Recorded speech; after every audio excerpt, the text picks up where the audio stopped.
tots, primer de tot, benvinguts de nou al meu videoblog, després d'aquesta llarga temporada sense fer vídeos, com suposo que heu pogut comprovar, però ara ja torno a ser aquí, tot i que no disposo d'una màquina de bona qualitat com la que tenia abans, i simplement estic fent servir el mòbil, però em sembla que ja va bé, que és suficientment útil, i per tant, jo vaig fer.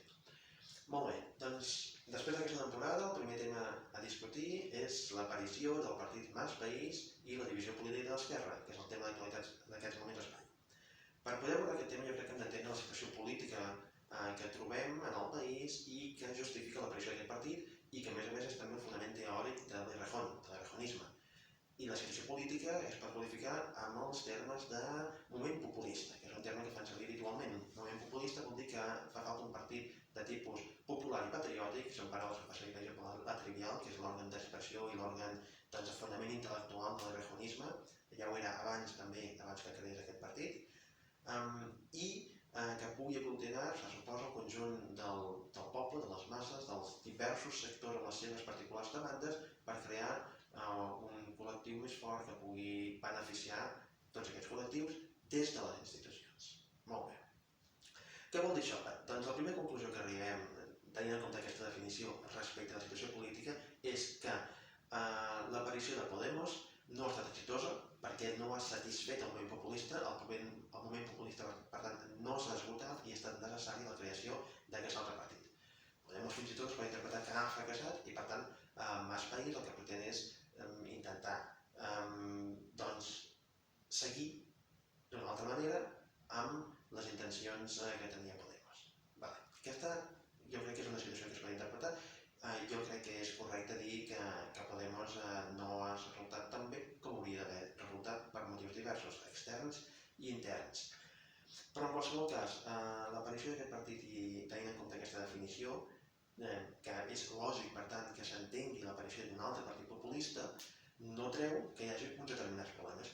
Jo veig 3 problemes aquí.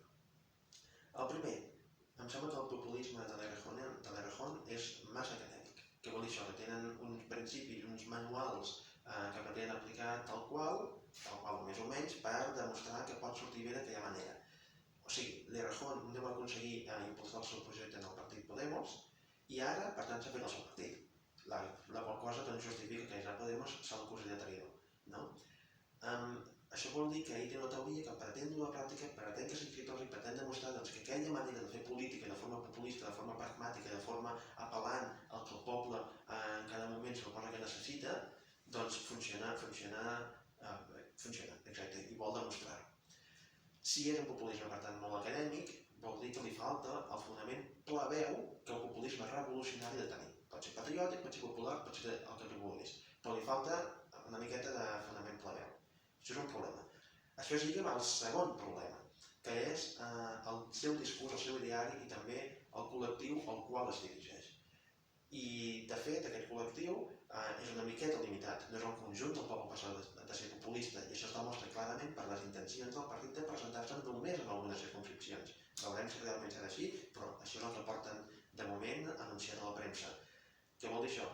Doncs que segurament, amb tota probabilitat, es presentarà només a les ciutats, a les capitals de província, perquè són aquells llocs on té demanda, que són les classes amb cert capital cultural, classes progressistes però que segurament estan imbuïdes una miqueta per la lògica liberal del consum i de llonsis, són classes que poden dir el canvi climàtic em preocupa molt, la terra se'n va a la merda, però jo me'n vull anar de vacances a esquiar. Sí, i un progressisme també des del punt de vista moral.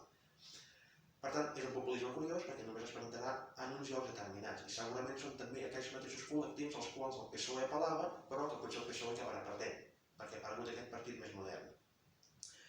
El tercer problema que jo veig és realment la situació general, per tant, de la divisió de força del país, i és efectivament la divisió de les esquerres. El que no és gaire lògic d'entendre és que, tenint en compte que un principi tàctic de l'esquerra de tota la vida és la unió de forces, el partit únic o digue-li com vulguis, que hi hagi un altre partit que amb lògica populista pretén disputar-se a un altre partit populista i pretén disputar-se a un partit d'esquerres tradicional. Òbviament, això el que fa és no només fragmentar el vot, sinó dividir les forces. Això no pot resultar com una aglutinació de partit patriòtic popular si resulta que el vot que se suposa que ha de ser el patriòtic popular, està dividit en no sé quants partits, d'acord? De totes maneres, això també té una lògica des de l'explicació del populisme acadèmic de Rejón i de la Clau, i és que en la lògica d'ocupar la centralitat, el que pretén és deixar més a l'esquerra Podemos, perquè sembli que sigui com el partit de l'extrem, i deixar a l'altra banda el PSOE, que és el partit que s'ha desprestigiat, diguem-ne, per intentar suplantar-lo. De Rejón va, diguem-ne, defensar aquesta idea també respecte de Podemos i Esquerra Unida, i Rejón deia que no hi hauria d'haver hagut una confluència. Jo sempre he estat partidari de la confluència, ho he defensat així molt clarament en el meu blog, oral i escrit, però sí que és cert que ha vist els resultats que van haver les eleccions, s'entén una miqueta el seu punt de vista, i no sé si tenia completament la raó, però sí que és cert que la incorporació d'Esquerra Unida, o potser la manera com es va fer, va acabar fracassant. Rejón el que volia era deixar Esquerra Unida, que fos com el partit dogmàtic, per entendre'ns, minoritari de l'esquerra, per poder ocupar la resta d'espai. Tenint en compte això i el principi populista que us he dit del moment populista, doncs és ara quan ha aparegut aquest nou partit. Doncs va bé. Doncs dit això, crec que res més a dir. Fins al proper vídeo.